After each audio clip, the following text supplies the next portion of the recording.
Catus, Maximus here, this time with a little review of this K-tool or KTI.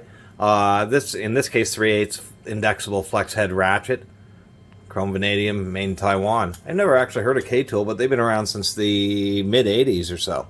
Basically doing import custom branding of hand tools, but they tend to, kind of like what Harbor Freight does, except for K-tool appears to spend a little bit more effort on trying to find quality products.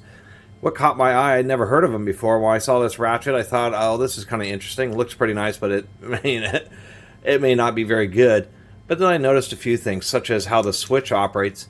This is like a Williams Batwing design. Williams, Eastco, the Craftsman USA's, Mastercraft Pro, the original Duralast, OEM tools. Really good design. So I noticed that. I noticed the switch is kind of riveted on, but it actually has a pretty thick cross section. That's actually really not too bad. Notice the screws went through and screwed into the bottom plate, and then I found out that they're still around, lifetime warranty. You can actually still get parts for this. Other thing I was noticing is that the anvil is reasonably tight, not perfectly tight, but more than acceptable for a 3/8 ratchet.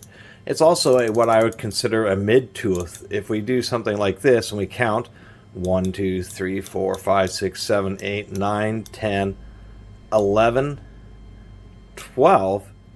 Appears to be a 48 tooth ratchet. I turned it 90 degrees, got 12 clicks, so times 4 is a 48 tooth. That'd make it a mid tooth. It's not quite as coarse as a 36 tooth, not as fine as a 72 tooth or higher, but 48 isn't really that bad. Backlash on this type of design is a little, I'd say it's just fine, but it is a little bit more on the stiffer side compared to some of the lightest back drag ratchets out there, such as the Kokins. It is a quick release, but I was noticing the quick release button is metal, so I do like that. Quick release, the ball detent does have good protrusion, and it's actually pretty stiff.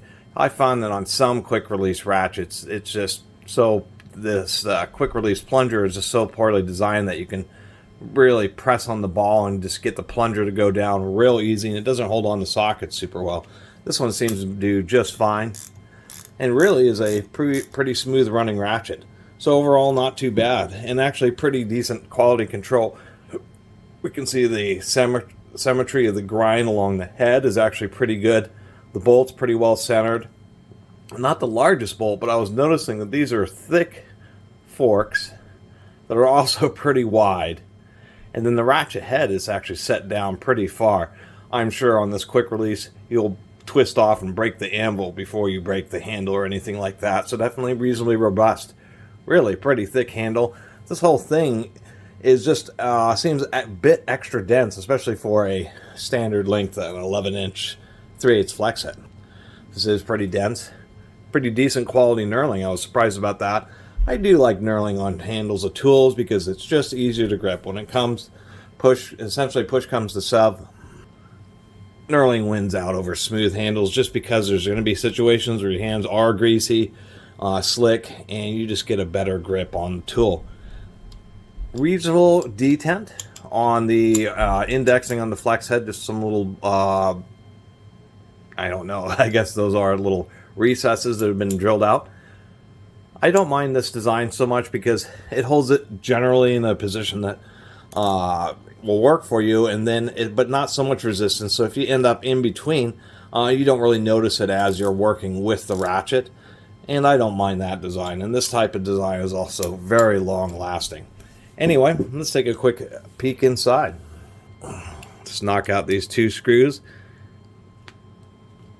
which are definitely tight, that's for sure. They do have Loctite on the screws. They are Phillips, oddly enough, but considering how tiny hex and Torx screws get for ratchets, I'm actually not too upset about that, that's for sure. Pretty tight fitting bottom plate. Pop that out, and that's actually a surprisingly good sign. We can see the dark color of the grease. They did use grease, which is not the best idea because it can harden up, but they are using molybdenum grease, which is definitely a good idea. Really like that a lot. Really pretty surprised. And if we look in here, not a whole lot to talk about except for Just a good old standard batwing design. We can see that it's a triple tooth because this is a relatively finer tooth version, 48 teeth, which is a pretty nice combination of just having some pretty thick teeth as well as having enough ratcheting positions.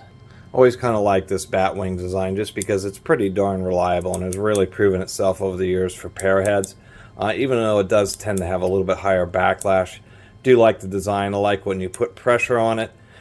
It's trying to essentially roll this dog, over, trying to get on top of it. So the harder you twist on this, the harder the teeth press in, and then the load happens to be transferred across the ratchet body, so it makes it a pretty robust design. So not a lot else to say about this KTI or this K-Tool ratchet. They do make a lot of claims of good customer service on their website, so hopefully they're exercising their warranty is less of a hassle than some other manufacturers like Titan Tools or Performance Tool or something like that. But overall, it's just kind of a nice, pleasant surprise when you run into a tool that you say, K-Tool, almost thought it was like a Kmart house brand or something like that. And then you get to looking at it and you say, that's actually just a reasonably priced, reasonably well-made ratchet. And I think anybody who can find a screaming deal on one of these ratchets or maybe runs into one of them at a junk store like I did, could certainly do worse. That's for sure. I actually think it's not a bad ratchet. Certainly not the thinnest or the finest of tooth, but it really has it where it counts. Good mechanism, a company that's still around, and even though it's heavier and bulkier, a very heavy-duty design where this will take everything that you can throw at it until the anvil snaps off. Easiest way to put it. It actually is pretty smooth. I do like that batwing design. That Williams-style design really does work well. Anyway, really appreciate everybody who's been watching and subscribing, and if you haven't subscribed, please do. Till next time, Catus Maximus out.